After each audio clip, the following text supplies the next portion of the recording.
My name is H.A. Goodman. I'm an author, columnist, and journalist. And to read all my writing on my thoughts on politics and a whole bunch of other topics, go to counterpropa.com. My latest Counterpropa article is below. It's regarding General Michael Flynn and Trump's cowardly move to succumb to the neo-McCarthyism of the Democratic Party and let Flynn go. He should have stuck by General Flynn. I explain in my article in Counterpropa, that's also in the Huffington Post, that General Michael Flynn has already been cleared by the FBI. They actually have the transcript. They listened to the conversation. There was no reason for Trump to let him go. I explain that in my latest Huffington Post and Counterpropa article. It's below. Please share it. And by the way, he was right to speak to that the Russian ambassador about Obama's sanctions. President Obama's sanctions were merely political retribution for Hillary Clinton losing, had nothing to do with national security. The DNC is not part of the U.S. government. And in 2008, who was the Kremlin's favorite candidate? President Obama. They hated McCain. The Russians and Vladimir Putin hated McCain. So the narrative is all topsy-turvy. WikiLeaks just released CIA espionage orders for the last French presidential election. We're all over the place, and we are. CIA espionage orders for 2012 presidential election. All major French political parties were targeted for infiltration by the CIA, human and electronic spies in the 7 months leading up to France's 2012 presidential election. If you're from France, give me your thoughts. Give me your thoughts below as to the CIA infiltrating your election. Of course, we don't like anyone messing with our election. The revelations are contained within 3 CIA tasking orders published today by WikiLeaks as context for its upcoming CIA Vault 7 series. Oh, Vault 7. So this has to do with a context for Vault 7. Named specifically as targets are the French Socialist Party, the National Front, the Union for Popular Movement, together with the current president, François Hollande, then President Nicolas Sarkozy, current round 1 presidential frontrunner Marine Le Pen, and former presidential candidates Martine Aubry and Dominique Strauss-Kahn. Vault 7.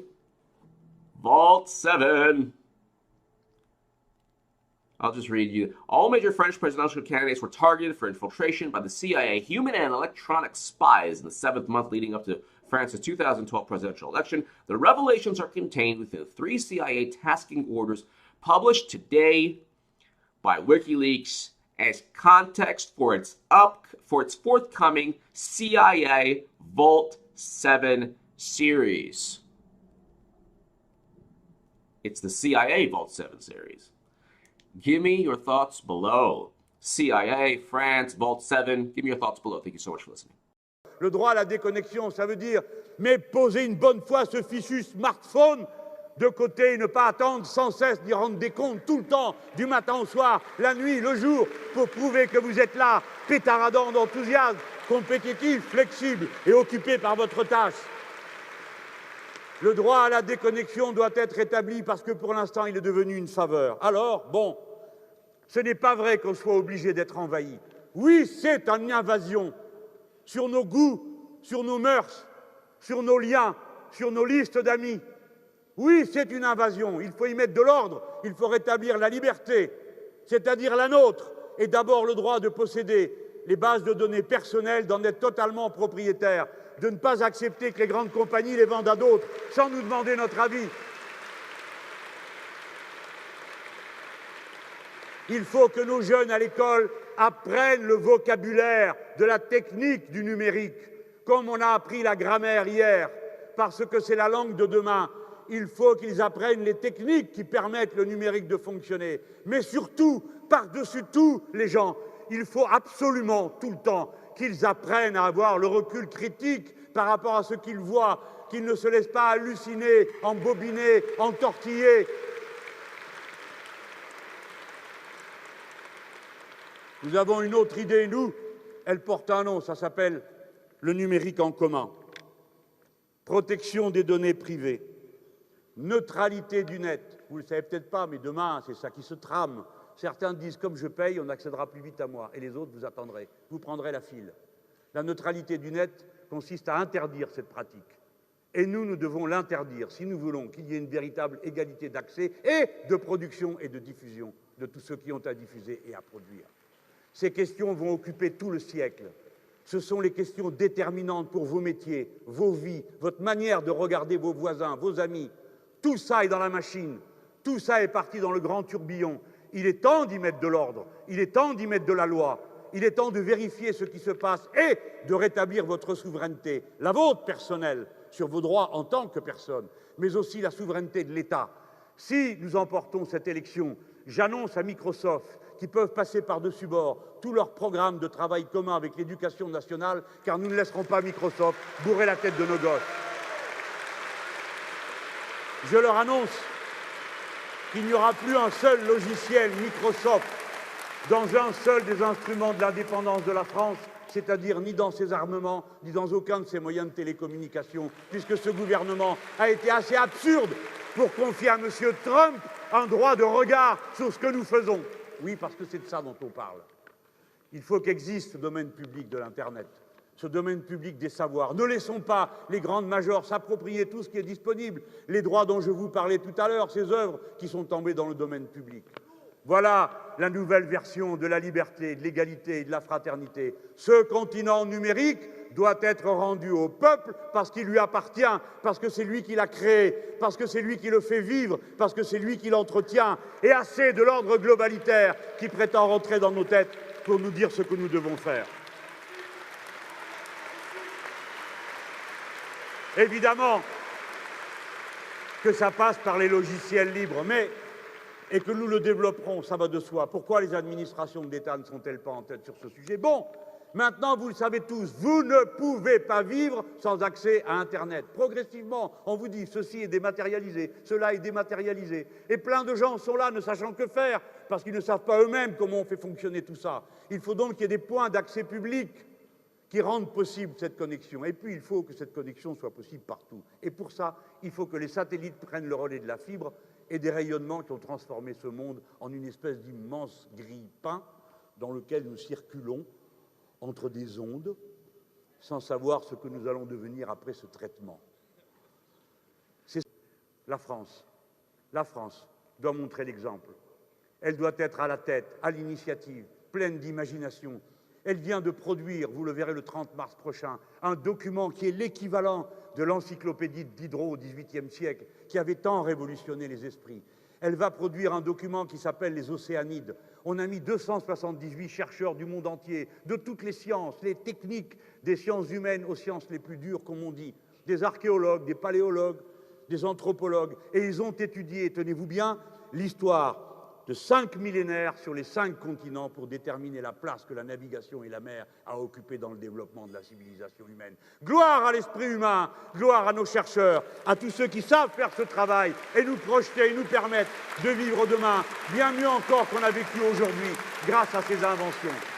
La France doit être à la tête des missions partout lorsqu'on veut améliorer la situation. C'est à nous de proposer une campagne internationale de dépollution des océans pour y retirer cette masse abominable de plastique qui pullule et qui empoisonne toutes les créatures vivantes. Combien de temps allons-nous supporter ça? La France doit proposer à l'ensemble de ses voisins et partenaires méditerranéens, tous quels qu'ils soient, et surtout dans le petit bassin de la Méditerranée vis-à-vis duquel nous nous trouvons, que toutes les eaux usées de tout le littoral soient collectées pour éviter que dans moins d'un demi-siècle, la mer Méditerranée, la mer des mers, la mer de tout, la mer de notre civilisation, soit purement et simplement un cloaque. Il faut réagir. Assez de déversements.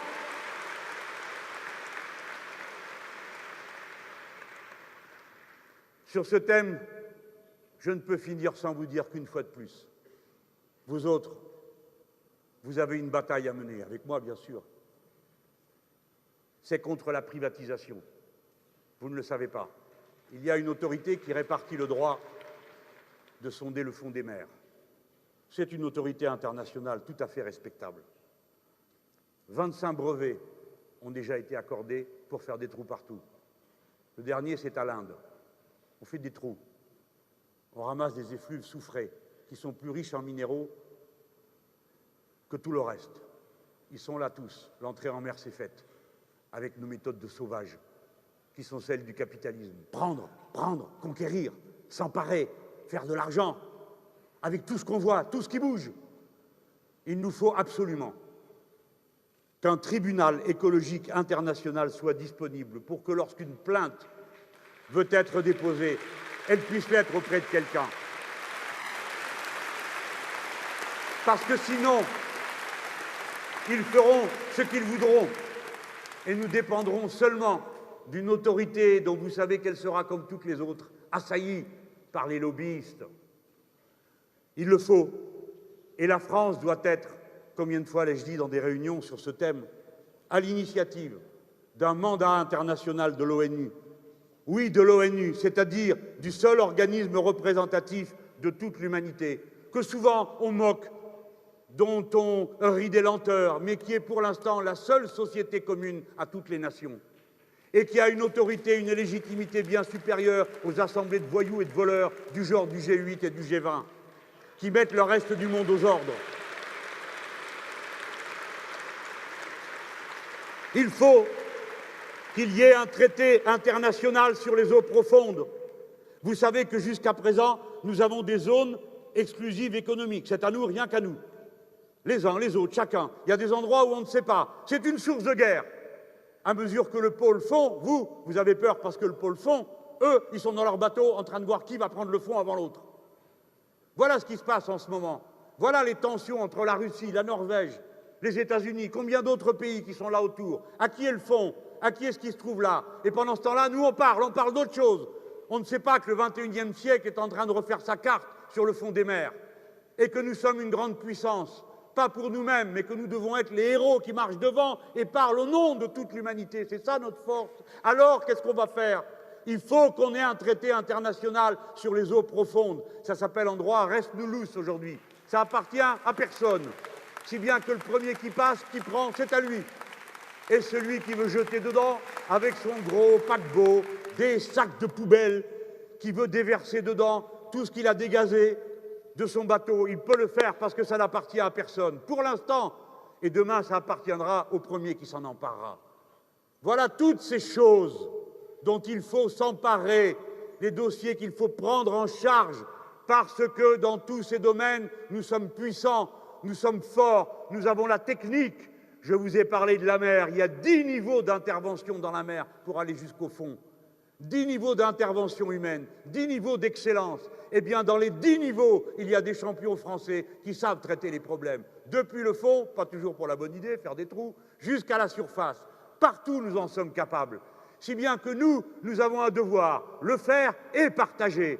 Pas garder ça pour nous, pas garder notre savoir rien que pour nous.